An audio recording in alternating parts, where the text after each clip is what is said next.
જૂનાગઢમાં આ કેન્દ્ર સામાન્ય લોકોથી માંડી અને ધનવાન લોકો પોતાના બાળકોને કંઈ ઉજવણી કરવી હોય તો એમને ત્યાં વસ્તુ આપે અને લોકો લઈ જાય। શિયાળાના સમયમાં લોકો 100-150 ધાબળાઓ પણ બ્લેન્કેટ પણ મૂકી જાય અને જેમની જરૂરિયાતમંદો છે એ ખાસ આપણે ત્યાં વ્યવસ્થા એવી કરીએ છીએ કે સવારના 8:30-9 વાગ્યાથી શરૂ થાય અને સાંજના 6-7 વાગ્યા સુધી રહે, કે કોઈ એનો મિસયુઝ ન કરે અને કોઈ બલ્કમાં લઈને ત્યાંથી બારોબાર વેચી ન દે, એના માટેની બહુ ચોકસાઈ રાખવામાં આવશે।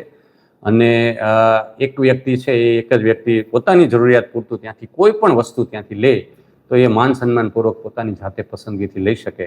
આ માટે પ્રથમ નવરાત્રિ એટલે કે 3જી તારીખે સાંજે 5 વાગ્યાથી આમનો શુભારંભ થવાનો છે। તો ફરીવાર હું આપના માધ્યમથી જૂનાગઢની જાહેર જનતાને અપીલ કરું છું, આપને કંઈ પણ કશું પણ આપવું હોય તો આ કેન્દ્રના માધ્યમથી જરૂરિયાતમંદો સુધી અવશ્ય પહોંચશે।